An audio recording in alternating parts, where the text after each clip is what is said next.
Hey young friends, Dr. Bill here. I am so glad that you could join me for today's lesson. We're continuing our study of big names in the Bible, and today we're going to pick up with King David.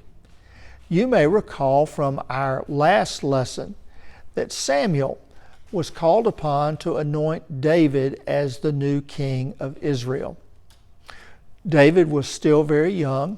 Saul was still on the throne, but nevertheless, Samuel anointed David to be Israel's next king. He would simply wait for his turn and then ascend to the throne when the time was right. Now, the story of David begins with something that is really, really incredible. It starts off with a big battle. Israel was at war with a people known as the Philistines. And one of the Philistine soldiers was a man named Goliath. And Goliath was a giant. He was huge. He towered over everyone. He had enormous strength.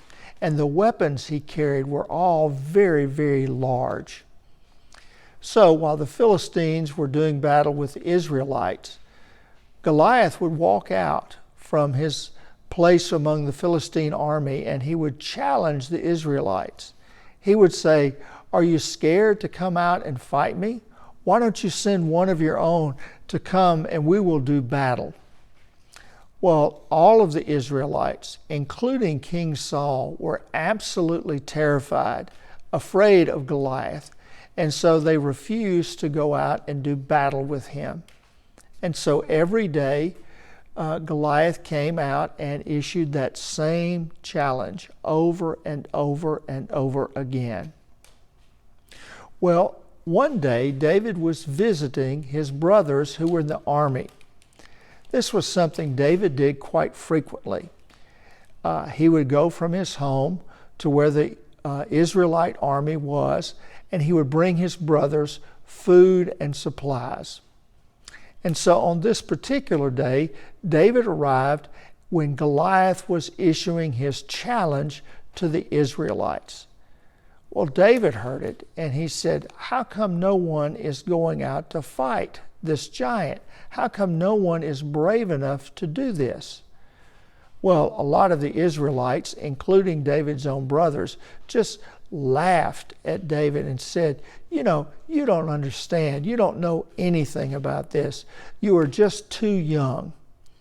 Well, David persisted and he said, "If you won't go, I will go."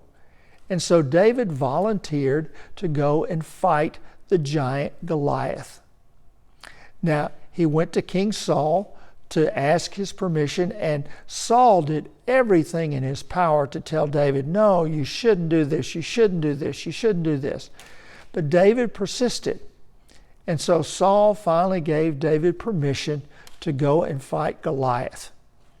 But Saul was worried about David, and so Saul took his own armor and tried to put it on David so he could be protected when he fought the giant.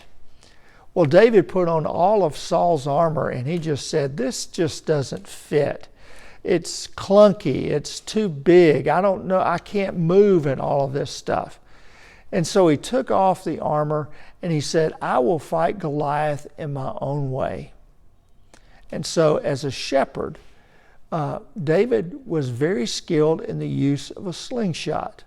He would use that slingshot to scare off animals that might be threatening the sheep. And so he took his slingshot and he went to a riverbed and selected 5 smooth stones. And then he went out to face the giant Goliath. When Goliath saw David, he just laughed. He said, "Is this the best you can do? Is this the best you Israelites can do, sending me out, this puny little fellow, this terribly, terribly young boy? Surely there's somebody better that you could send forth." Well, David didn't wait. The Bible tells us that David ran toward Goliath And while he was running, he pulled out one of the stones from his bag, put it in his slingshot, and wound that slingshot up and let it fly. And one of those stones hit Goliath in the forehead, and it stuck there. And it hit him so hard that he fell to the ground. And then David took Goliath's own sword and killed him. So David killed the giant. David struck down the man that everybody else thought was invincible. Now, there are several lessons that we can learn from this story in David's life. The first is this: no matter how old or how young we are, we will all face things that are really, really big. We all have to do battle with giants. I don't necessarily mean giant people, but I'm talking about big problems, big difficulties. There will be things that will scare us to death, and we will look at those things and say, that is too big and I am too small. Well, the lesson David shows us here is that the best we can do is simply to trust God and then go forth and do what we know to do and not shrink back from the giants. We're better off facing the giants with faith rather than fear. The second lesson is this. As I mentioned a moment ago, Saul tried to dress David up in his own armor. It didn't work, didn't fit. David said, I can't go with these. And as I mentioned a moment ago, he took the slingshot, he took the stones. These were things that he knew. These were things that he was comfortable with. He knew how to use those things. And so the lesson there is that we can't fight our battles with someone else's tools. One of the challenges, or one of the learning things that we'll do for the rest of our lives, is figuring out what it is that we do well. What are our strengths? What are our gifts? And whatever we face, the challenge is to use our best gifts, not somebody else's gifts, but to use who we are and use what we know how to do to face our own battles.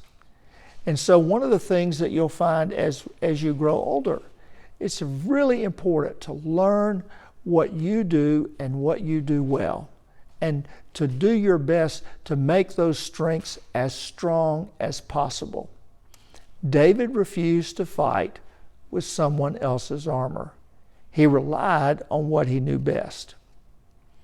And the final lesson is this: we're really never too young to start following God. We've seen this lesson before, but it seems to be repeated an awful lot in the Bible. David started being obedient to God at a very young age, and he continued to try to do that for the rest of his life. You are never too young to start trusting God. You are never too young to begin to say, God, how can I use my gifts? How can I follow you? How can I serve you? And once we start as a young person, if we keep it up, that becomes a habit. That becomes a way of life. And so when we're young, we're better prepared for the challenges when we're old if we start following God right now. Well, that's it for today's lesson. Now, I want to make you aware of something. I will be traveling the next 2 weeks, and so I won't have an opportunity to record a lesson then. So I will be back with you the first week in August, and I'll have a lesson ready for you then. And we will continue our study of King David. So in the meantime, I hope you just are doing really well, having lots of fun this summer. And as always, if you need to talk about any of this, feel free to reach out to me any way you wish. Phone call, text, email, whatever. I'll be happy to talk with you. And so until we meet again, God bless you. Take care.